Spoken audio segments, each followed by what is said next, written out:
بسم الله الرحمن الرحیم. بیا هم زموږ نننۍ موضوع چې دا آټو بیک اپ ده، یعنی موږ څنګه کولی شو چې د یو ډیټابیس څخه په اتوماتیک ډول بیک اپ واخلو. نن به زده کړو چې د یو ډیټابیس څخه د ویزار له لارې موږ څنګه کولی شو بیک اپ واخلو. د آټو بیک اپ اخیستلو لپاره موږ اس کیو ایل سرور ته ځو. بیا هم د یادولو وړ ده چې اس کیو ایل سرور ایجنټ چې کوم ده دا باید رننګ حالت کې اوسیږي، سټارټ حالت کې اوسیږي، سټاپ ونه اوسیږي. د ډیټابیس فولډر لاندې زما سره د اچ آر په نوم ډیټابیس ده. زه د هغې کوشش کوم چې د ویزار له لارې آټو بیک اپ واخلم. د آټو بیک اپ دپاره زه ځم منیجمنټ ته. دلته بیا هم پر مینټیننس پلان باندې رایټ کلیک کوم او دا ځل زه مینټیننس پلان ویزارډ ورته غوره کوم، کلیک پې کوم. لږ د انتظار څخه وروسته یو مینټیننس پلان ویزارډ وینډو چې د هغه به ښکاره شي.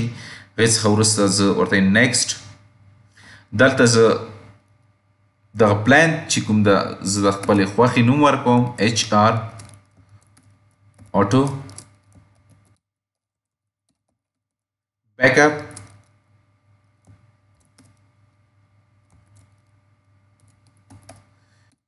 بای ویزارډ نوم زه ورته ورکوم او دلته زه هغه سکیجول زه ورته ټاکم یا هغه ته زه تغییر ورکوم. زه وایم چې دغه سکیجول دی په تکراري ډول بیک اپ واخلي. ریکرینګ زه ورته غوره کوم او هر هفته کې نه، هره ورځ دې بیک اپ واخلي. یوازې په ورځ کې یو ځل نه. زه ورته وایم چې که چیرې ته غواړې چې په ورځ کې د یو ځل انتخاب شي، دغه ځای څخه یو ورته انتخاب کوه او دغه ځای څخه ورته وخت وټاکه. زه ورته وایم چې دغه د هر ساعت کې یو ځل تکرار شي. کوم وخت څخه یعنې 24 ساعته دې دا واخیستل شي. دغې سره زه هم نه چیرم. او سټارټ ټایم زه ورته وایم چې همدا نن ورځ دې دا سټارټ شي او هیڅکله دې دا اینډ نه شي، یعنې ایکسپایر دې دا نه شي. زه اوکې ورته وایم. بیا هم زه نیکسټ ورته وایم.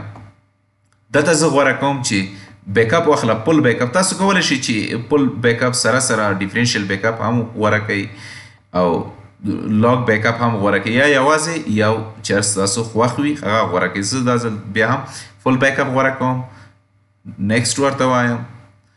بیا هم زه نیکسټ ورته وایم.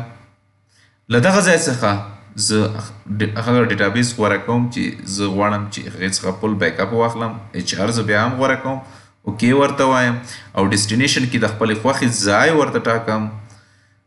هغې دپاره زه ځم سی ډرایو ته. هلته زه مای ډیټابیس فولډر کې دننه مای ډیټابیس بیک اپس په نوم چې کوم فولډر موجوده هغه زه غوره کوم، اوکې ورته وایم. دا ځل زه هم ایکسټینشن ډاټ بی کې ورته پرېږدم، یعنې ډیفالټ یې پرېږدم. ستاسو کولی شئ چې دې ته تغییر هم ورکوئ، خو بی کې د ټولو څخه غوره او مایکروسافټ ریکمنډډ ده. بیا هم زه ورته نیکسټ او آپشن کې بیا هم تاسو کولی شئ چې ډیټابیس کمپریس ورته غوره کړئ او ویریفای ورته غوره کړئ، یعنې باید د اخیستلو په وخت کې او هم د ریسټور کولو په وخت کې کومه ستونزه ونه اوسیږي. زه دا ځل دواړو څخه یو هم نه غوره کوم او نیکسټ ورته وایم. سمه ده.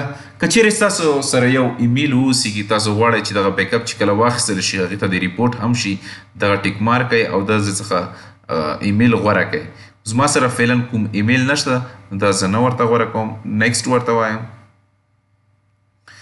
سمه ده او فینش.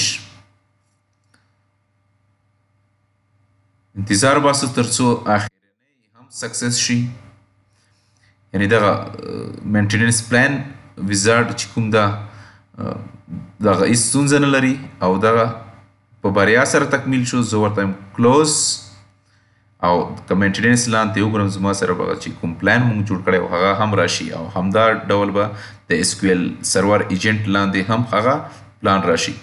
که تاسو غواړئ چې بیا هم دغه مخکې له هغه سکیجول څخه رن کړئ، دې باندې رایټ کلیک او سټارټ اټ سټیپ ورته ووایئ، یا مینټیننس پلان کې دې باندې رایټ کلیک وکړئ او ایگزیکیوټ ورته ووایئ.